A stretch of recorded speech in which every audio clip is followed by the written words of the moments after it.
asking Minnesotans to respect our true wildlife manager, the wolf. Their survival is critical to our ecosystems, our communities, and even our economy. As highly intelligent animals with strong social bonds, Minnesota wolves deserve to be protected and admired. Learn more at howlingforwolves.org. Let's live and let howl. Navigating COVID while protecting yourself can be difficult. Fortunately, there's a hotline you can call with any questions. The Department of Indian Work St. Paul partnered with the Minnesota Department of Health to open the Twin Cities American Indian COVID-19 hotline. They provide information on vaccines, booster shots, and testing sites. Right now, booster shots are available to anyone over the age of 18 for those who are eligible. The Twin Cities American Indian COVID-19 hotline can also help with housing, food, medical, and educational support. If you or someone you know has questions about COVID-19, vaccinations, booster shots, or testing, please call 651-304-9986. Again, the number is 651-304-9986. The Twin Cities American Indian COVID-19 hotline is open for calls Monday through Friday from 8 a.m. to 5 p.m. Call the Twin Cities American Indian COVID-19 hotline at 651-304-9986. Hey, Cudahy to all my friends and relatives in four directions. This is Robert Pilot of Native Roots Radio presents I'm Awake. I'm here to ask you for your support. Finding honest Native-centered news is not easy. But with your support, we're able to provide accurate information about Standing Rock, Line 3, treaty violations, and COVID-19 in our Native communities. Please visit Native Roots Radio Network on Patreon and donate if you can. That's Native Roots Radio Network on Patreon. Pinigigi, and thank you for your support.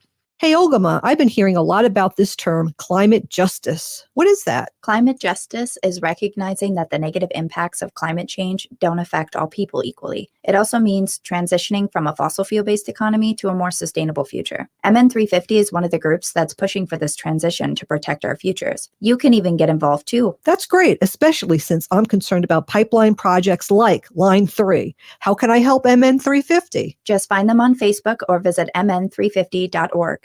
With a look at your AM 950 weather, I'm Patrick Lulia. Showers and thunderstorms very late tonight with an overnight low of 70. Then sunny skies on Friday with a high of 85. Nightingale at 26th and Lyndale in Minneapolis is your cozy, comfortable neighborhood bar and restaurant. Now open daily from 5 p.m. to 1 a.m. with their full menu available until midnight. Check them out today at nightingalempls.com. Portions of Native Roots Radio may be pre-recorded. It's a good day to be indigenous. Get up, stand up. They are going to become more brutal. Couldn't cut, he need cut again. Because all the hippies were trying to be Indians anyway. They're going to become more repressive because it's a matter of dollars and their illusionary concepts of power. Hey, Victor. We must live in balance with the earth. And also with recent happenings at Wounded Knee. I am awake.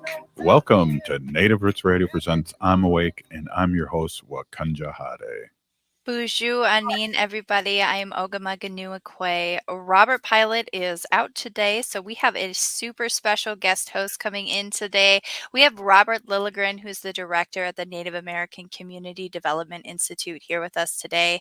And we'll have Silas Neeland, who's a youth organizer at the Indigenous Environmental Network, joining us as a guest later. But Robert, if you'd like to take it away, welcome. Yeah, bonjour, Ogimaa, bonjour, everyone listening, and thanks for having me. I really appreciated the invitation to be here tonight and to guest host. I usually have a segment or two on Thursday night, so it feels like I'm in control. I hope the power doesn't go to my head, and I really appreciate Ogimaa for all the help and support that you've given me getting us this far. Oh, well, thank you so much. I'm glad that you were able to step in for Robert and join us tonight. I always enjoy your segment on Thursdays talking about what's going on in the Avenue. Yeah, very kind. Thanks. And I know we have a broad listening audience, so not everybody knows what the Avenue is necessarily. And so when we say the Avenue here in Minneapolis, we mean Franklin Avenue, specifically East Franklin Avenue. And this segment where my office is located, and there's probably, within just a few blocks, 40 or more Native organizations, tribal offices, arts and culture institutions, businesses, all in this area that we call the American Indian Cultural Corridor here. And it's a segment of a very important and busy street in South Minneapolis, just south of downtown, where we have an unusually strong and historic Native presence. And it's been a strong Native presence since the middle of the last century. And there's that incredible amount of Native orgs and businesses and tribes that own property right in the corridor. And so I know you've been there, Ogimaa. You've come down and volunteered. You've come down, I'm sure, and enjoyed some of the amenities. But when folks visit it, you step onto the American Indian Cultural Corridor, and it's undeniably Native. It definitely is. There's artwork all over the community. There's a coffee shop on the corner called Powwow Grounds, which is a play on words, as you might know about powwows. Yeah, and it's one of the only places that I go in the Twin Cities. I'm not from the city. I'm from a very rural area in north central Minnesota. And when I go down to the Twin Cities, the American Indian Center on Franklin Avenue is my safe place. That's where I go if I'm lost, if I don't know where to go, if I don't know who to ask, or if I just need someplace safe to be for a little bit between something when I'm down there. So Ogimaa, it just warms my heart to hear you say that. I mean, that's the whole purpose of the American Indian Cultural Corridor, right? To feel like you have a place, and it is. It's a very Native place, and we claim it and express ourselves there. The Powwow Grounds, the coffee shop, is a huge community hub. That's the building my office is in. That's a building that we own. It's a building where we have our art gallery, All My Relations Arts as well. which you Today have we some news about, right? Yeah, we have a Yeah. great new show opening on July 19th. It's called Najimo, or She Heals. For those who can see, this is the show card, and it's this incredibly themed show that celebrates the importance of aunties in the Native community and the roles that aunties play as guides and leaders and cultural carriers and protectors within the community. We have an exciting guest curator, Hillary Kempenack, who's a well-known artist herself. And the show opens on July 19th. They're just mounting the show in the gallery right now. So I got to see some of it today. Yeah, it looks really good. I'm really excited about that topic too. There's a lot of things that aunties serve as roles in our communities that I think is a little bit unknown by other communities. And, other BIPOC communities may understand it because they have similar roles within their communities. But when we talk about aunties in our culture, we mean women that, or yeah, women or people that serve this role of mental, physical, spiritual support for our younger relatives. And Right. they're an extra parental role. And you consider your, nieces and nephews like your children. Mm. And it's really important to have that distinction. So I've got the little poster here Oh, downloaded great. for Yep. the cover. And I believe the photo is that Nadonis Rose Green's photo as well. Correct. Yep. Nadonis Awesome. is exhibiting. Yeah, she is really going places with her photography, and she's shown in the gallery before, so it'll be exciting to see. I know that Hillary and then our gallery director, Angela Two Stars, wanted most women artists. That's what they were most interested in on this topic. And I believe there's at least one young man who did a gorgeous sort of family piece of the women in his family. So Oh, yeah, wonderful. it'll be exciting. The show opens on July 19th. There'll be an event at the gallery, so please come on down between 6 and 8 p.m. if you're here in town. There's also a curators talk with Hillary Kempernick on August 11th, and we might figure out how to broadcast that, or it might be put out over social media. And then a closing reception and artist panel on September 9th. So if you go to Oh, the either wow. the NACDI website, NACDI, Native American Community Development Institute, or the All My Relations Arts website, you can uh, get the details on it. And this is brought to us. It's in partnership with the Minnesota Indian Women's Resource Center, and also it's funded by the Legacy Grants, the Minnesota State Arts Board. Oh, wow. So people can go to the NACD website or they can go to, is it allmyrelationsarts.org? Correct. Awesome. I'm going to put that up on the screen for our viewers who are listening again. If you want to Thank find you. out more about Nujimo,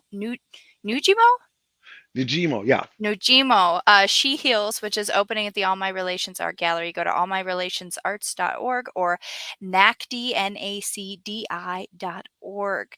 That is so very heartwarming to hear and so exciting. And I think I'm just going to miss it being down in the Twin Cities this weekend. Did you hear about the rally that's happening in St. Paul this weekend, Robert? Yeah, I did hear about it. Are you going? Is that what you're coming down for? Yes, that, and there's significantly better food in the Twin Cities. My birthday's on Saturday, Oh, so we're that's gonna be right. Happy coming down, having birthday. something great to eat, Good. and staying overnight with my sister-in-law, and we're gonna go down to the rally. So there's a reproductive rights rally in St. Paul this weekend at July 17th at 11 a.m. starting at St. Paul College, and they will be marching to the Minnesota State Capitol building. You can go to unrestrictmn.org to RSVP, and they can also give you any sort of accommodations that you might need. So definitely, if you are into reproductive rights for Minnesotans, show up for that rally because it's important to make ourselves heard for that. It's going to be huge. It's going to be huge. Another huge thing that happened today, Robert, too, is that it's actually, I guess, a bit of water protector news. And before I go much further, I should let people know that this portion of the show is brought to you by MN350, a grassroots organization working for climate justice. And today there was a water protector who was acquitted of charges. So we talk a lot on here about what is happening with the water protectors who were arrested during 2021 during the construction of the Line 3 pipeline here in Minnesota. One of those water protectors was Shania Matson, who's an ally water protector who grew up in Palisade, Minnesota, just on the banks of the Mississippi River. She was living in the Twin Cities and moved back home north to join to help protect her area, and she was acquitted of all charges today after the judge determined that there was not enough evidence to charge her. So that was wonderful news. It's such good news. It's huge. Yes, so we can touch base on that a little bit more in the next section, but we'll also have Silas Neeland, who's a youth organizer, and we'll take off in the next section. Robert, do you want to see us out? Yeah, and we'll look when we talk to Silas. We'll also talk a little about the Unity Incorporated Unity conference that was here, the National Youth Leadership Conference. Yes, indeed. You're listening to Native Roots Radio presents I'm Awake. We'll talk to you in a few minutes.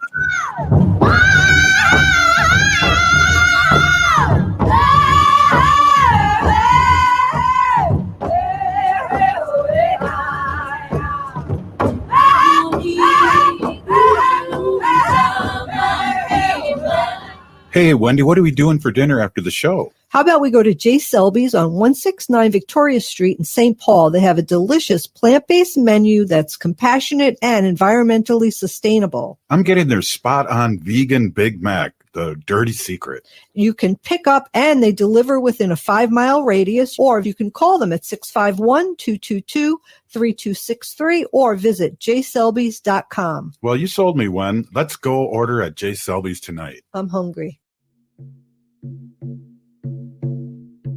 When we heal from our traumas, when we face our fears, let go of our addictions, when we relearn our values, when we live our teachings, respecting our elders, cherishing and honoring our children, when we honor and take care of our spirit, there will be no room left for sexual violence. Sponsored by the Minnesota Indian Women's Sexual Assault Coalition. Hey, Ogimaa, I've been hearing a lot about this term, climate justice. What is that? Climate justice is recognizing that the negative impacts of climate change don't affect all people equally. It also means transitioning from a fossil fuel-based economy to a more sustainable future. MN350 is one of the groups that's pushing for this transition to protect our futures. You can even get involved too. That's great, especially since I'm concerned about pipeline projects like Line 3. How can I help MN350? Just find them on Facebook or visit mn350.org. J&S Bean Factory is a native-owned, community-supported, cozy, artsy coffee shop which offers roasted on-site beans, live music, and baked goods. Relax in the beautiful outside patio. City Pages writes, voted top 10 coffee shops. Tucked into a quiet corner of St. Paul's Highland Park neighborhood, this coffee shop roasts beans on-site from the best coffee-growing countries in the world. Located at 1518 Randolph Avenue, St. Paul. The good stuff. Bijou, I am Oshawashko Gijig. I'm from Red Lake Nation, and you're listening to Native Roots Radio. Welcome back to Native Roots Radio presents I'm Awake. Hello, this is Ogimaa Buju. Robert Pilot is taking the night to do other things, so in his place we have another Robert. We have Robert Lilligren from Native American Community Development Institute guest hosting with us today. Yeah, bonjour, bonjour, everyone. And it's almost like Robert and Wendy are still here when we hear their voices, recorded Absolutely. voices. Yeah, Absolutely. And it's so good for them to have the night off to do their stuff. Exactly. So, Robert, I'm really excited to introduce our next guest, who is Silas Neeland is a youth organizer at the Indigenous Environmental Network, and they attended the Unity Conference here in Minneapolis this past week. So, the Unity Conference is the oh gosh, what is the acronym now? I have to find it. the I bet Silas could tell us. I bet Silas could tell us. Silas, I'm going to join you in. Welcome to Native Roots Radio. Can you tell me what Unity stands for? I've forgotten the acronym. Hold on, I forgot to. The United National Indian Tribal Youth, Inc. I love Thank that. you, Miigwech, so much. Welcome. Yeah, welcome, Silas. Why don't you go ahead and introduce yourself to our guests? Bonjour, everyone. I also want to say thank you to Ogimaa and Robert for putting me on the show today. My name is Silas Neeland. I am a Anishinaabe from the White Earth Nation. I am 14 years old, and I am the youth organizer for the Indigenous Environmental Network, IEN. Awesome. How long have you been working for IEN, Silas? Since June of this year. Oh, do you like it? Congratulations. Are you working at the Bemidji office? Yes. Oh, That's wonderful. where I'm at right now. Awesome. Tell everybody there that Ogimaa says hi, and thank you so much for coming on with us. So thank you also, Miigwech, for telling me what unity means, because I totally choked up on that. Would you mind telling the story of how you got involved with Unity? And then is this your first time that you attended the summit, or can you elaborate on that a little bit? Yes, this actually is my first time. Where I got more introduced, my mom, when she was like around my age, she attended the Unity Conference. So it was important for me to go, just follow into her footsteps, but also to be learning about starting a youth council. That will be to be continued. And yeah. I gotta say, it was great. I didn't get to the conference, which is too bad because our office is very close to the convention center. I live fairly close to the convention center, but I couldn't help but see all these Native youth that are down on the cultural corridor, at our farmers market, at the coffee shop, at our farmers market. And it was so encouraging and so noticeable to see so many young Native youth down here learning about leadership, learning about how to serve their communities in that way. And it was just a very positive vibe. So I bet it was really a cool summit to be at. Yes. So, for those of you who are listening who don't know what the Unity Conference or Summit is, it's the United National Indian Tribal Youth Inc. Conference. And this year it was held in Minneapolis, Minnesota at the Convention Center, and it ran July 8th through July 12th. So, I'm not down in the Twin Cities, but I have seen some pictures that have come through, and a few of them were of Silas, which is why we invited him on to talk with us today. But Silas, why don't you tell us what your favorite part of Unity was this year? The main reason, seeing all these different kind of Native youth from all across, the country, that what gets me inspired, that's what inspires me, is other Native youth doing this kind of work, learning about, our history, what happened to us and how we healed from that. And sometimes we are still healing. And seeing all these Native youth learning about that, seeing that, really it really inspires me to keep doing the work that I do for climate justice and for Indigenous people. I would imagine so. So for those of you who aren't familiar with Silas, Silas is a water protector and has been a youth activist as well. So there's a lot of things that I think a lot of people could learn from Silas. A lot of people who are my age or older, even because the youth really are leading the way, and I a whole room of all of you, of Silas and people just like you, Silas, brings my heart so much happiness and hope for the future. What are you thinking you're going to do with your future in the next couple of years? What are your top priorities? What are my top priorities? So here in the Indigenous Environmental Network, we're working on a project of a youth council for the Indigenous Environmental Network. Yeah, that's right. A youth council, that's awesome. So, is that going to be like a national level or a state level, or what does that look like? It's looking at a national level, you know. Oh, Even Cool. some people out of the country are getting interested in that. It just excited me and I'm just like so thankful that IEN chose me to be part of this. absolutely. I can't wait to hear more about that. That's going to be really fantastic. Um, as you're doing this work and you're taking on this role in the Indigenous Environmental Network, who are some of your heroes that you're looking up to? A lot. Top 3. How about top 3?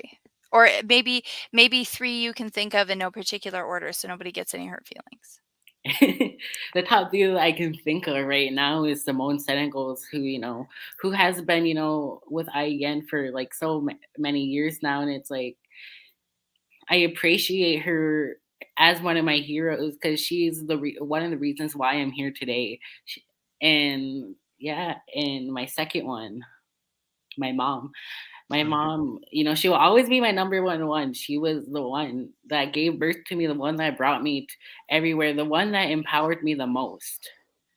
My third one, my third hero. I have too many to think of. That's a good problem to have, especially as a Native young person.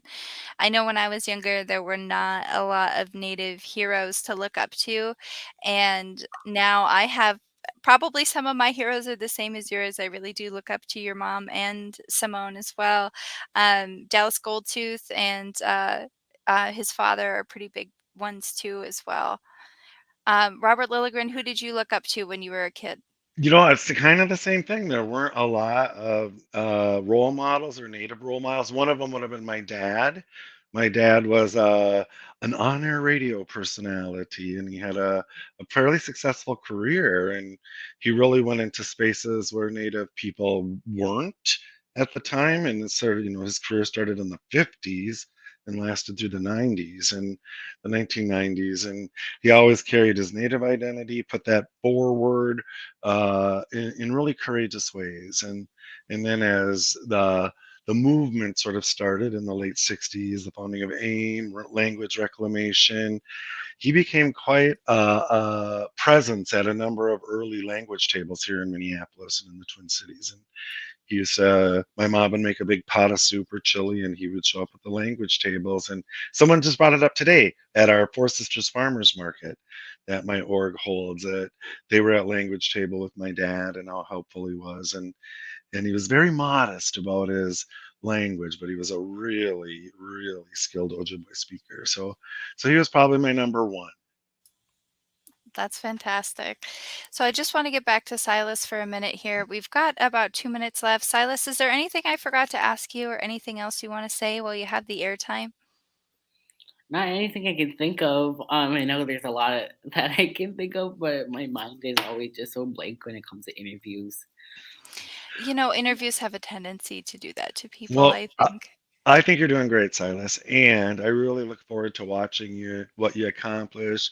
The when you establish the council, that'll be exciting to see. And I think back to when I was your age, there weren't resources like this, or when I first started learning to organize back in my late teens, there weren't conferences or summits. You just kind of figured it out. And so to see young folks like you and like Ogimaa, who's about to have a birthday, She's not quite as young, but still, it's like, wow, I can't wait to see where you go. You're 14 and you're already doing so much. I can't imagine what you'll be doing in 10 years, 20 years, 40 years. I look forward to seeing your stellar career. And I do as well, Silas. It's going to be wonderful to have you leading the way in our future for our next generations that are coming after you. And again, I want to let everybody know that we've been talking with Silas Neeland, who is the youth organizer at Indigenous Environmental Network out of Bemidji, Minnesota. And he attended the Unity Conference here in the Twin Cities this past week, the 8th through the 12th of July. The United National Indian Tribal Youth Conference was in the Twin Cities. So thank you so much, Silas, for joining us. We really appreciate your time and your energy taking in to come interview with us today. And we will see you again soon. Gigawabamin. Gigawabamin, Silas. Robert, does that just warm your heart? It does, totally. I mean, I'm the so potential grateful. there. I am too. And I'm grateful that Silas could make the time to be with us today. So Absolutely. I really appreciate it. So you're listening to Native Roots Radio presents I'm Awake. I'm Ogimaa Ginuikwe, and Robert Lilligren is guest hosting for us today on Native Roots Radio. We will be right back after this break.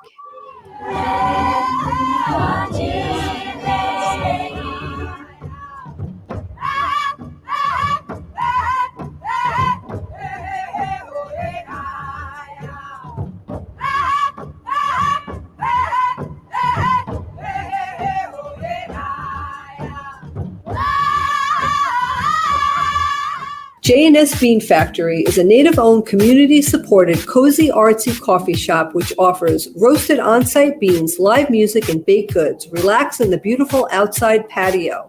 City Pages writes, voted top 10 coffee shops. Tucked into a quiet corner of St. Paul's Highland Park neighborhood, this coffee shop roasts beans on-site from the best coffee-growing countries in the world. Located at 1518 Randolph Avenue, St. Paul. The good stuff. Hi, this is Chad from AM 950. Snap Construction is arguably the most well-reviewed roofing, siding, window, and insulation contractor in the metro. Ryan is so excited about working with AM 950 and our listeners that he wants to help us grow. This is Ryan, owner of Snap Construction. I was friends with Chad long before I started marketing with him. I was a bit skeptical of radio advertising before Chad convinced us to run ads. The advertising's been so successful, we want to help the station grow. We've absolutely loved working with the listeners of AM 950, and we all know how extremely important this radio station is to the community. To help AM 950 grow this summer, Snap Construction will be putting up proceeds to assist the station in marketing on social media. Snap Construction encourages you to follow, engage, share, and interact on the AM 950 social media platforms. Together, we can all work to ensure AM 950 continues to thrive and grow in our communities. We stand by our work with a lifetime craftsmanship guarantee. For a free estimate or more information on our financing, call 612-333-SNAP or check us out online. You can't go through a day without hearing about healthcare reform. St. Paul Corner Drug is here to help you navigate the ever-changing healthcare landscape. We are your advocate in getting much-needed prescription medication covered under your insurance plan. Need to choose a different plan? There is no reason to feel like you are drowning in the system. St. Paul Corner Drug can make simple work out of finding you a plan that best suits your needs. You can rest assured at St. Paul Corner Drug, pharmacy the way it should be. Hi, Minneapolis. This is Randy Rhodes. Listen to me. Weeknights, 10 to midnight, AM 950, the progressive voice of Minnesota. Seward Co-op is now offering convenient self-serve and prepackaged hot options and salad bars at both the Franklin and Friendship stores. Breakfast items available daily until 11 a.m. and brunch served all day every Sunday. Their weekly lunch and dinner menus highlight cuisines from around the world. They offer vegan, vegetarian, and gluten-free options daily. 95% of the ingredients used are organic from small-scale, local community food producers whenever possible. More at seward.coop. Hey everybody, this is Gregory Rich, founder of Habitation Furnishing and Design and host of Drink in the Style. Say, I'm willing to bet that you're hearing this in your car and there's a good chance that you're heading home. If that's the case, let me ask you, are you looking forward to getting there? Is your home a place that energizes? Well, if it isn't, it might be time for a furnishings refresh. Think about it. We've all spent a lot of time at home over the past couple of years, and maybe you need more than just a new sofa. Why not have a skilled, professional, tasteful interior designer from Habitation help you create a space that is exceptional? Whether it's your family room, living room, bedroom, or even home workspace, Habitation can help you create an environment that is exactly what you've always wanted. Habitation Furnishing and Design, located at the District Edina, 7777 Washington Avenue South, and online at habitationdesign.com. With a look at your AM 950 weather, I'm Patrick Lulia. Showers and thunderstorms very late tonight with an overnight low of 70. Then sunny skies on Friday with a high of 85. Nightingale at 26th and Lyndale in Minneapolis is your cozy, comfortable neighborhood bar and restaurant. Now open daily from 5 p.m. to 1 a.m. with their full menu available until midnight. Check them out today at nightingalempls.com.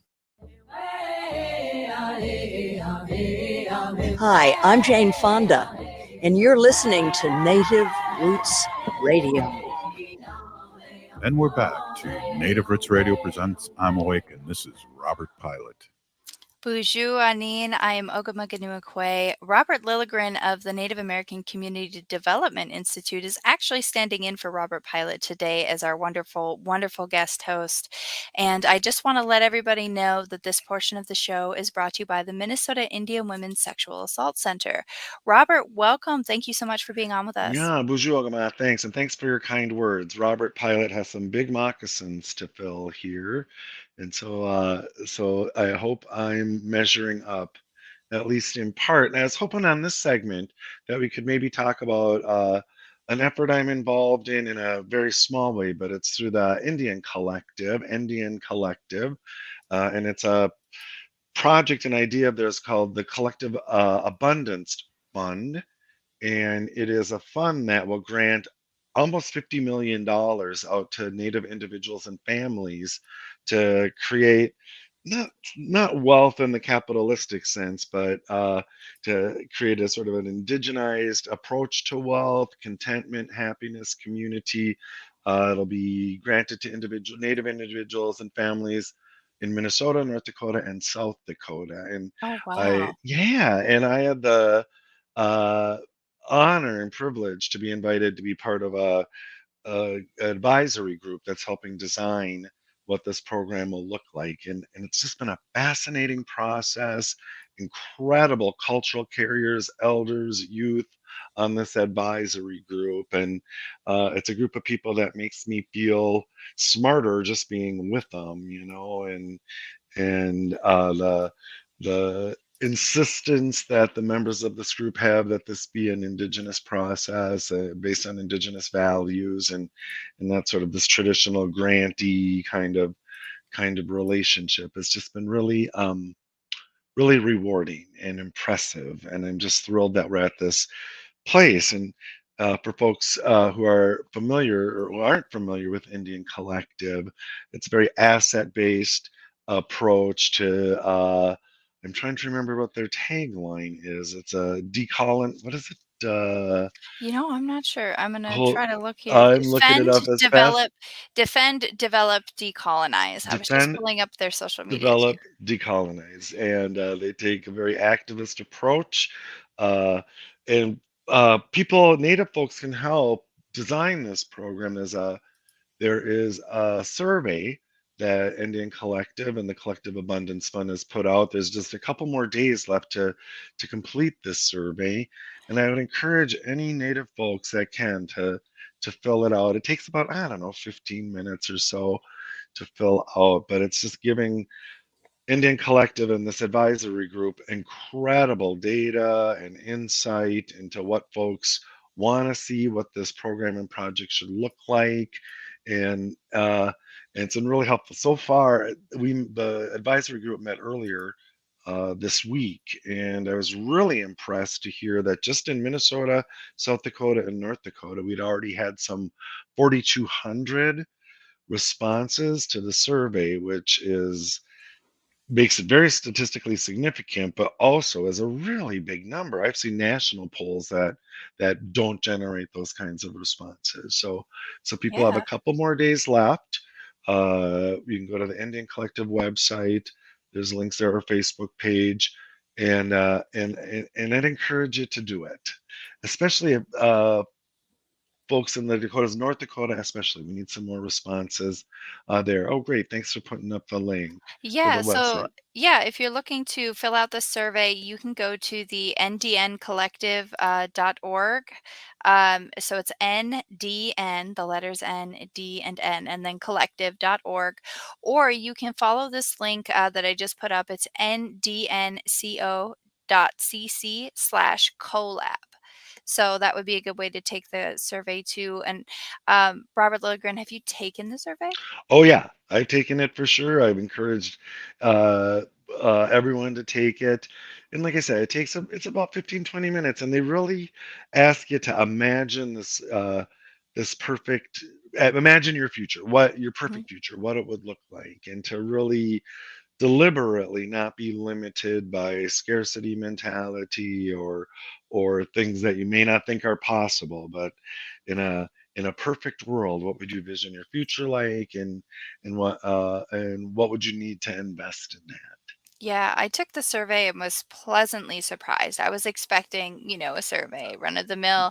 And I Right. think very nearly every question is actually a written question where it allows you to fill in what your own answer is. They really ask you, what is your definition of wealth? What does wealth look like to you as a Native person? And that question alone, I think it probably took me more than 15 minutes to complete it because I had to sit Oh, down and think about how am I going to explain this? Because I've always felt that wealth and those types of things felt different to me as a Native person. Those things were taught different to me as I was growing up, even in my family. And then when you step into the dominant culture and you're trying to explain to people, don't worry about paying me back. It's fine. You're my friend. You right, can come eat here. Those kinds of things. People are kind of put aback by it right, sometimes. Or you have the opposite where you may have had some scarcity and it's hard for you to share those things because you're nervous because you've had scarcity in your life. And I think that opening up those feelings that we have as Native people of what we would ideally like to be able to do as a community isn't just about wealth, it's about traditional knowledge too. right. It's about traditional knowledge. It's about culture. It's about family, right? It's about relatives. People are rich in relatives. I once heard a young Native sister who was speaking at a conference, and she said in the sort of European, the colonized but vision of wealth is about how much you can accumulate, right? How much you keep. She said the native perspective is about how much you give away. Exactly. And that's such a fundamental difference. uh, at the meeting of the advisory group, we got sort of a first look at some of the data. It's still kind of new and fresh and not really analyzed, but just some kind of raw stuff. And to your point that you were just talking about, Ogama, that there's the question in the survey about, do you believe indigenous or native people view wealth differently than non-native people? And it was overwhelmingly yes from the survey response, something like 75% or something like that, somewhere in the Oh, neighborhood. wow. Yeah, That that is believe. really a lot. Right. And so it's something that I think Native folks just understand, right? And it Mhm. was really just hearing you talk about going outside of the Native community and expressing sort of your Native values. Don't bother paying me back, things like that. And maybe non-Native folks being surprised. And I've never really put that together, but I'm really bad about uh at getting people to pay me back. Like if I lend them money or if I lend them something, I've always been really, really bad about getting repaid. And I've never really connected it to the fact that I'm sure it's just the way I was raised. It was, if it belonged to me, I could give it to you or something. Right. And I think the best way I've heard it described is there's a statement that says, if you have more than you need, build a longer table, not a higher fence. I love You it. you should be able to share with people around you. So if I'm doing okay, and obviously I'm doing all right enough to offer that to you, then there's no need for me to feel any sort of strain or stress in my life to say I need that back from you. It's not a give and take. You know, once something is given, I believe that it's gone. And if you get paid back, sometimes that's great if that's what the other person wants to do. But if you're truly giving, you don't need to ask for anything back. And I think a lot of us are like that too. We give our time, we give money, we give food, we give away gifts, we give our knowledge. And unfortunately, the dominant culture, I think, is taken advantage of our culture for that in a lot of ways too. I agree. And then that you had mentioned it as well. Then that starts to create this scarcity mentality, right? Mhm. And then that creates friction, conflict among Native people, Native communities, and so overcoming that scarcity mindset is something that Indian Collective really works toward, and this Collective Abundance Fund is specifically meant to start addressing that and to sort of throw off that scarcity mentality and scarcity perspective and grow a perspective of abundance, which is traditional, right? That's very traditional. And, sometimes I forget that the disruption of colonization, it's been a long time, right? It's been 500 years, Mhm. maybe in different parts of the colonized United States, it's maybe different lengths. But if you consider that native cultures are, millennia old, that disruption isn't as great as I think it seems sometimes. And so Mhm. how do we sort of bridge back to go forward? And when I see young people like Silas that we just talked to, and they're doing it, and Mhm. so it just gives me so much hope. It does. It's really helpful. And for those of you who might just be tuning in, Robert Lilligren of NACDI and I, Ogimaa Ganukwe, are talking about the Collective Abundance Fund. The Indian Collective is working to distribute, I believe, nearly $50 million Yep, to 50 Native million. individuals and families in Minnesota, North Dakota, and South Dakota. And Robert Lilligren's organization, Native American Community Development Institute, is also helping with that a little bit, I think, too. There is a survey that's happening, and you only have 2 more days to take the survey. I just checked the website, Robert, Okay, and it cool. is available on the ndncollective.org And website. so I would encourage listeners to start thinking about what they may use some of this money for, and that that will spend this year doing this program design and hopefully launch it early in 2023, March of 2023, and probably have a many multi-year sort of granting season. And so this will be Native individuals, Native families eligible for this. So start thinking about what you might do with those kinds of resources. Oh, wonderful. So, everybody, you're listening to Native Roots Radio presents I'm Awake. We will be right back after this break.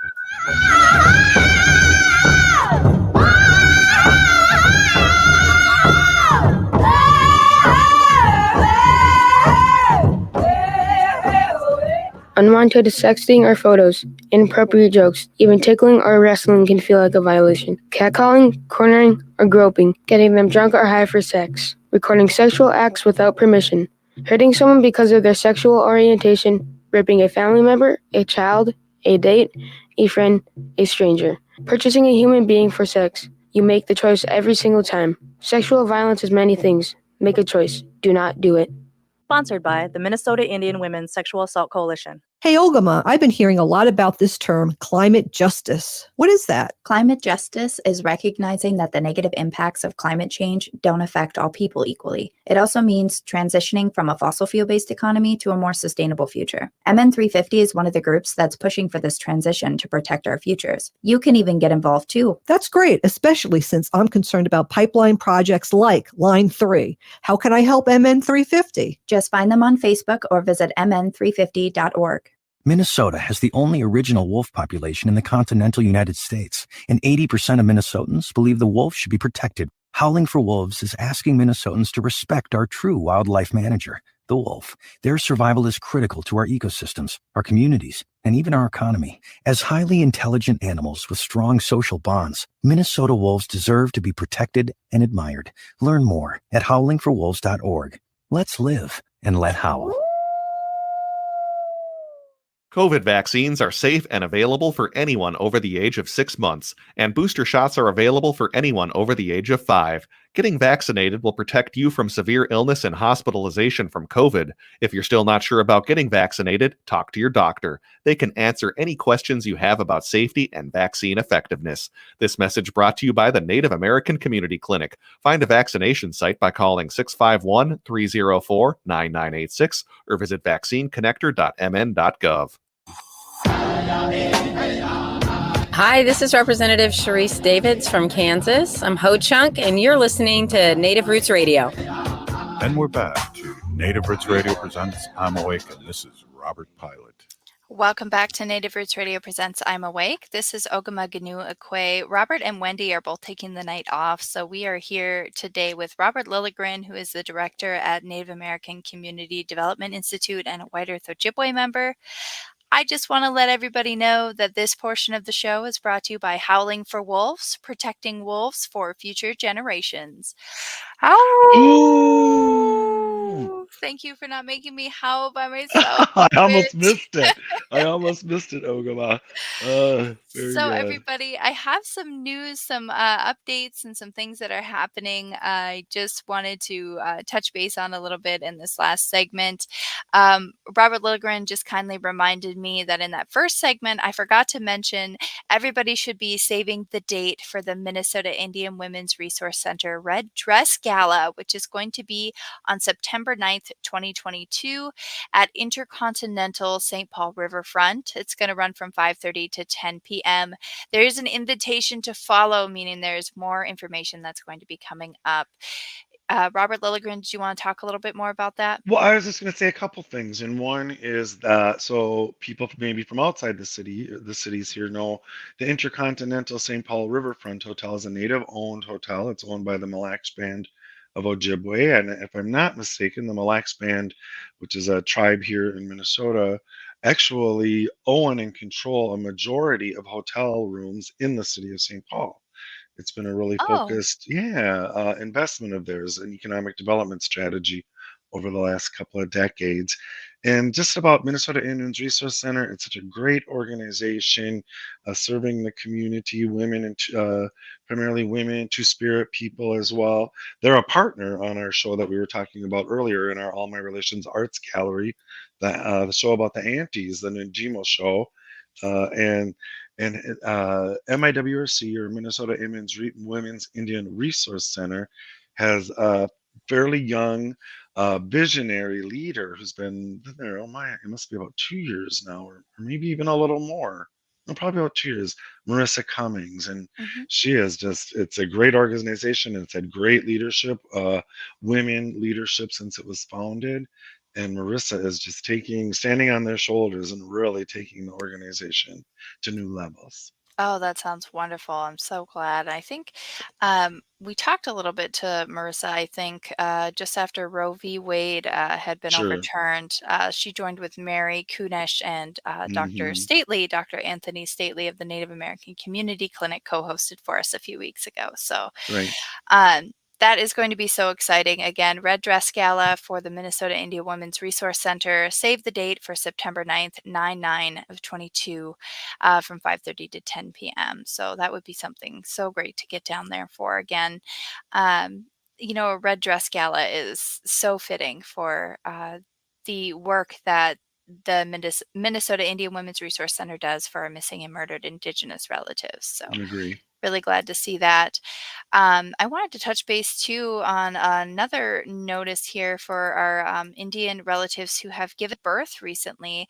I've seen this on the Illuminative page, but there's a public health organization serving Native communities, or excuse me, public health organizations serving Native communities are looking for Indigenous people who have given birth in the past 2 years to participate in a research study about Indigenous perspectives on positive pregnancy care experiences. So this is just a little bit similar to that collective abundance fund. This is asking you as a Native person who's given birth in the last 2 years about what you would find a positive pregnancy care experience to be like. So if you are interested in that, you can email Dr. Shannon Maloney, who is a Mohawk, and her email is shannon.maloney, MALONEY, at unmc.edu. I emailed her earlier today, and I have an interview set up for next week as I just Very gave birth 4 cool. months ago.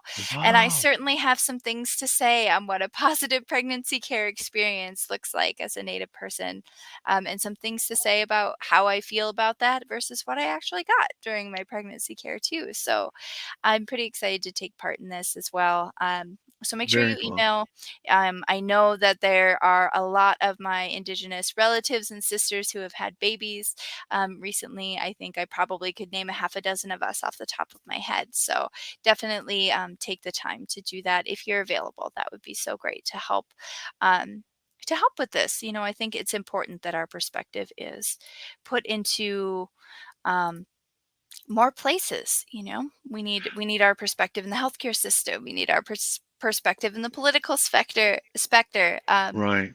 Where else would you say we need a Well, just I perspective? mean, just pause on that political one and talking about Illuminative, a national organization that's doing incredible work to change the narrative, right? To support us taking control of our own narrative in a number of realms. And we're actually partnering with Illuminative. We've done it a few times, and we're a local kind of community partner, and Illuminative is sort of sponsoring a research project to figure out what motivates Native voters, and especially specifically environmental issues, water issues, and how effective that is. And so we have at NACDI our Make Voting a Tradition sort of multi-generational approach to getting younger people, whole families to vote.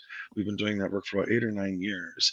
And so they're using our work doing our voter outreach to test messages and to research their effectiveness. And they have our site, and then I think it's a Dene or some Southwest tribe. They have a reservation site as well, where they're doing this kind of research, and it's fascinating. What is the website, Robert? It's through Illuminative. It'll It's actually through be Illuminate. through Make Voting a Tradition, and they're helping us build a new Make Voting a Tradition website. So Oh, it's not launched yet, but it will be okay. imminently. But it will be makevotingatradition.org, and you can also link to it from the NACDI website. But just doing that kind of, partnering with an organization like that. Oh, and then we're engaging Native artists to help put some of these message pieces into graphic representation. And so at NACDI, of course, we have our Make Voting a Tradition. We also have our All My Relations Arts, and we can use the our artist network to engage artists and offer artists opportunities, employment opportunities in doing this kind of graphic design. Oh, So wow. yeah, it's very cool. All Very very cool. circular, like many Yeah. things are in Native culture with us. Agreed. Everything is interconnected and loops back around to one another. So that is so exciting.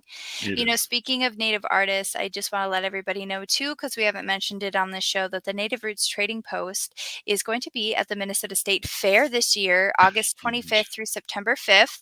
And we are supporting Native artists. So come in and see us for some Native gear and swag and products. We're gonna have all kinds of things, so many things I can't even name it. And then I believe Robert is planning on going live from the state fair as well. That's what he So was telling me today. So yeah, that's very exciting, and it's building on the great work that Native Roots Trading Post and you and Robert and Wendy and all did right downtown Minneapolis on the mall, right at yes, yep, in the the Dayton Dayton's. Center. Yes, Yeah, so the Dayton Center is closed for the season and is planning yep, on reopening again a little bit closer to the holidays as everybody's outdoors for the summertime right now. So right. But not very many landing people that's indoors shopping, but the right. state fair is going to be pretty spectacular. So Right, I'm excited landing that about that. state fair spot. Some people wait generations to get something like that, and so I think it's super exciting. I can't wait to support you out at the state fair. I can't wait to go. I'm gonna say something blasphemous as a Minnesotan, but I've never been to the state fair. What? I have never been. I don't like Unreal. traffic. I'm not a big fan of crowds.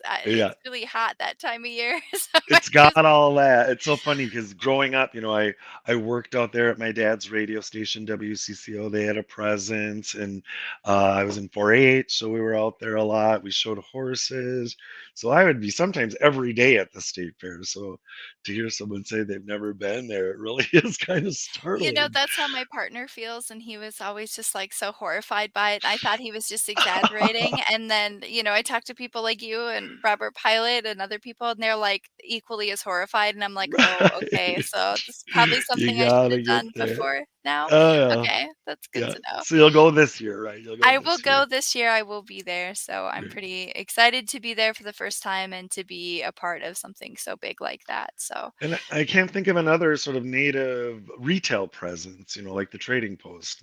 Maybe there have been some in the past, but for someone who's been to this state for hundreds or thousands of times, I don't remember ever seeing that before.